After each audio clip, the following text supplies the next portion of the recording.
Ground tissue के हमने कहा था दो बेसिक टाइप्स होती है, एक हमारे पास सिंपल टिश्यू है, दूसरे हमारे पास कौन सा है, कंपाउंड टिश्यू है। एक कौन सा टिश्यू होता है, सिंपल, दूसरा कौन सा होता है, कंपाउंड। फिर हमने सिंपल टिश्यू को हमने डिस्कस किया था। सिंपल टिश्यू के हमने रास्ट्रपतिक टिश्यू पढ़ा था। सिंपल टिश्यू के हमने सेकंड टाइम डिस्कस किया था परमानेंट टिश्यू। परमानेंट टिश्यू के भी हमने फर्स्ट टाइप ये एपिडर्मल टिश्यू उसको भी डिस्कस किया था। अब उसके फर्दर टाइप्स हमने डिस्कस करनी है। तो सेकंड टाइप है परमानेंट टिश्यू की ground tissue, a type of permanent tissue which is present all part of plant except epidermis.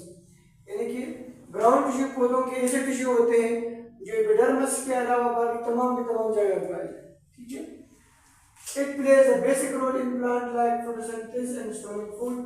जो ग्राउंड टिश्यू है ये पौधे के अंदर बेसिक रोल पे अदा करता है, जैसे कि फोटोसिंथेसिस में और खुराक को स्टोर करने में।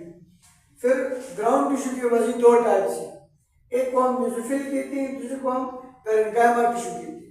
यानी कि मेसोफिल सेल से मेसोफिल टिश्यू बनता है, पैरेन्काइमा के सेल से पैरेन्काइमल टिश्यू बनता है। अब मेसोफिल को अगर हम डिस्कस करें, ये हमारे पास टाइप है ग्राउंड टिश्यू की। इसके पास सेल पाए जाते हैं मेसोफिल सेल के पास, इनको हम मेसोफिल सेल कहते हैं। अब ये क्या करते हैं mesophyll cell, these are present in chlorophyll, ये क्लोरोफिल के अंदर पाए जाते हैं।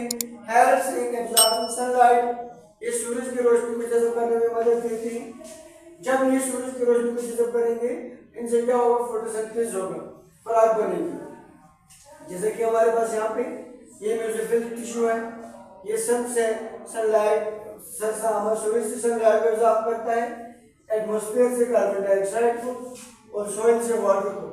यानी कि मेसोफिल टिश्यू क्या करता है, सूरज से सनलाइट, एटमॉस्फेयर से कार्बन डाइऑक्साइड और सॉइल से वाटर, इन तीन चीजों को अपने पास मिलाता है। मिलाने के बाद वो क्या बनाता है, फोटोसिंथेसिस करवाता है। ठीक हो गया। ये हमारे पास कोई भी पत्ता है बच्चे, असल में इस पत्ते के अंदर फोटोसिंथेसिस होती है।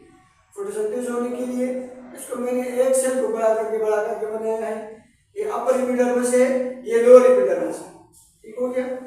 इन एपिडर्मिस के अंदर देखो तो यहाँ पे मैंने एक रेड कलर का डायग्राम बनाया है, जो कि हमारे पास क्या है, क्लोरोफिल है।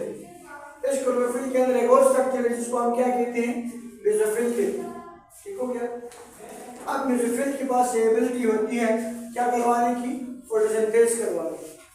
तो मेसोफिल के अंदर फोटोसिंथेसिस के लिए इसको कार्बन डाइऑक्साइड की जरूरत होता है, जो कि एटमॉस्फेयर से आएगा स्टोमेटा के जरिए। अब स्टोमेटा वो होल्स होते हैं जो कि कहाँ पे पाए जाते हैं, पत्ते के ऊपर पाए जाते हैं। स्टोमेटा के जरिए जब भी कार्बन डाइऑक्साइड मेसोफिल सेल के पास जाएगा तो सन से सूरज की रोशनी यहाँ पे टकराएगी क्लोरोफिल के पास। क्लोरोफिल के पास मेसोफिल सेल है, इसको क्या करेगा, एब्जॉर्ब करेगा।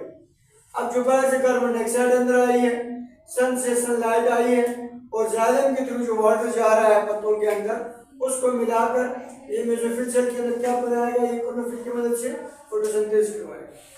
यानी कि हमने जो ग्राउंड टिश्यू पढ़ा है उसमें जो मेसोफिल सेल है उसका काम क्या होता है, फोटोसिंथेसिस करवाना। यानी कि मेसोफिल सेल क्लोरोफिल के अंदर पाया जाता है, जो सन से सनलाइट को एब्जॉर्ब करवाएगा, जो एटमॉस्फेयर से कार्बन डाइऑक्साइड आएगा स्टोमेटा के जरिए से और पानी को मिलाकर फोटोसिंथेसिस करवाएगा। जो ही खुराक इससे बनेगी, इसके बिल्कुल एडजेसेंट दूसरे टिश्यू होते हैं जिनको हम पैरेन्काइमा कहते हैं। पैरेन्काइमा उस फूड को स्टोर करने का काम करेगा।